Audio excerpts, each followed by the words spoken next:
Hello everybody. आज हम ले लेते हैं टॉपिक इम्पोर्टेंस ऑफ डेलीगेशन। कल हमने पढ़ा था डेलीगेशन का मतलब है मैनेजर अपना काम खुद नहीं कर पा रहा तो वो अपना वर्कलोड रिड्यूस करने के लिए अपने काम पे ज़्यादा फोकस करने के लिए वो डेलीगेट करता है।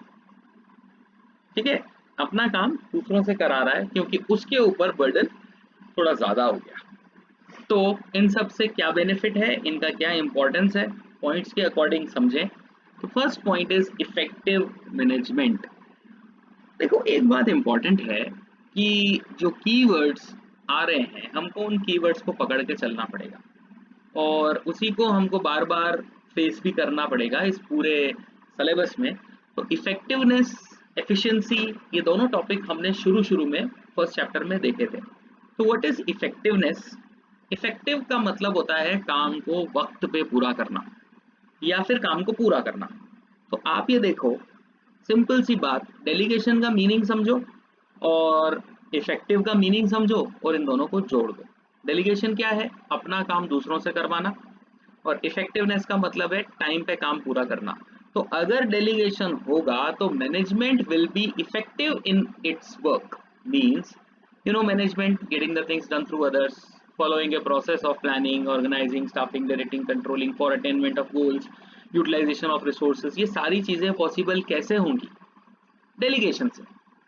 क्योंकि एक मैनेजर ओवरबर्डनड है, टारगेट पूरा होता दिख नहीं रहा है, दूसरों की हेल्प लेकर के वो काम को पूरा कर लेता है, वो भी टाइम पे। तो मैनेजमेंट हो गया इफेक्टिव। और इसी से एम्प्लॉय का डेवलपमेंट भी हो रहा है क्योंकि एम्प्लॉयज को अपॉर्चुनिटीज मिल रही हैं। जैसे जो एग्जांपल मैंने पहले लिया था कि प्रिंसिपल मैडम ने वो लेटर बनाने के लिए मुझे बोला, तो मेरा डेवलपमेंट हो रहा है ना। I am learning the things that CBSE requires. मुझे पता चल रहा है कि एकेडमिक लेटर्स कैसे होते हैं, किन मैटर्स पे सीबीएसई को जवाब देना पड़ता है, या फिर हम किस तरीके से कौन सा काम परफॉर्म कर सकते हैं। तो I am developing my own managerial skills, है ना।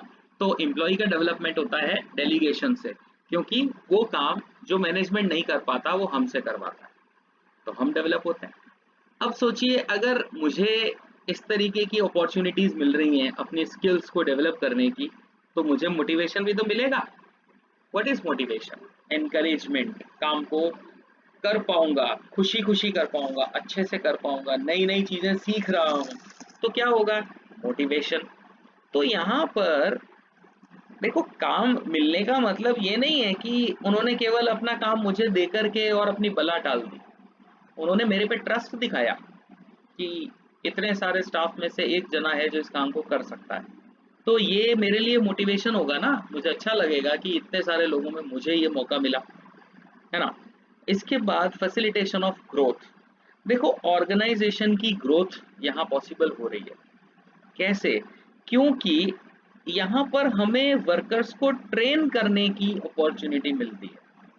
आप ये सोचिए कि छोटे छोटे काम हम अपने वर्कर्स को, एम्प्लॉयज को देते हैं क्योंकि उनका भी डेवलपमेंट करना है, मोटिवेशन करना है, और ओवरबर्डन वर्क को हम थोड़ा डिस्ट्रीब्यूट भी करते हैं। तो नतीजा क्या होगा? छोटी छोटी चीज़ों में हमारे वो एम्प्लॉयज ट्रेन हो जाएंगे, एक्सपीरियंस आएगा।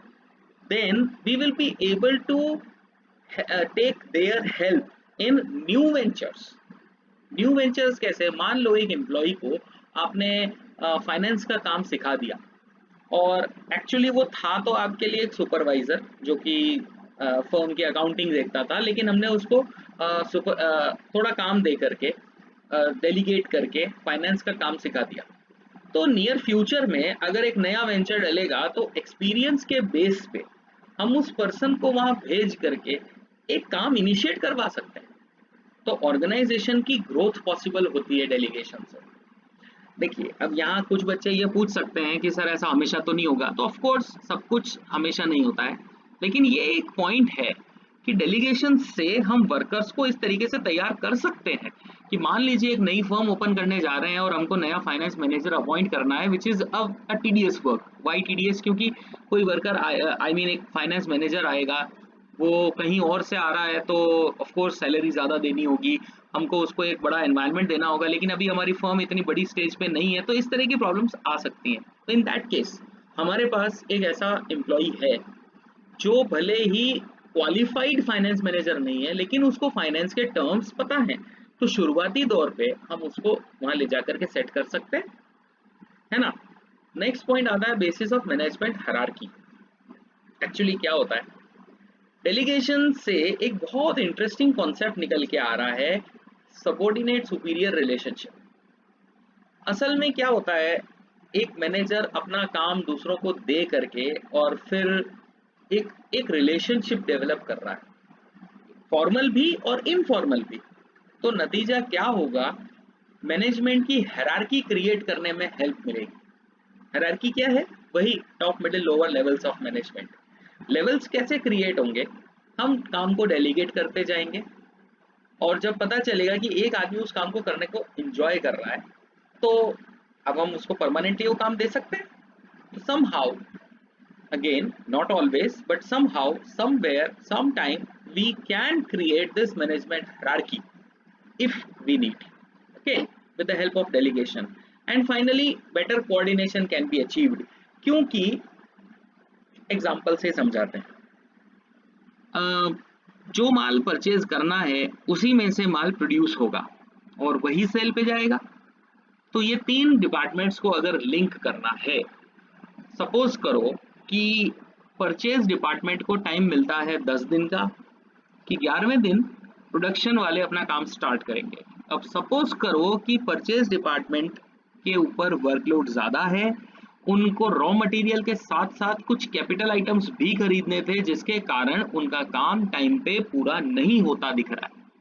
तो क्या करेंगे, अपने एक फोरमैन को भेज करके, अलग से भेज करके और रॉ मटेरियल परचेज करने वाला काम करवा लेंगे। तो क्या हुआ, at the same time 2 different task are completed, जिसके कारण प्रोडक्शन ठीक 11वें दिन स्टार्ट हो पाएगा। अगर आप नहीं समझे हो तो इस एग्जांपल को दोबारा सुनिएगा, आपके समझ में आएगा। क्योंकि कोऑर्डिनेशन का मतलब होता है टाइम बैलेंस के साथ, टाइम और बैलेंस के साथ वर्क को इंटीग्रेट करना। तो परचेज और प्रोडक्शन को अगर इंटीग्रेट करना है और वो बिल्कुल एक्यूरेट टाइम पे करना है, तो परचेज डिपार्टमेंट अपने सबऑर्डिनेट्स की हेल्प से उस काम को एग्जैक्टली उसी टाइम पे पूरा कर लेगा। ठीक है, तो this is how delegation becomes important. Thank you.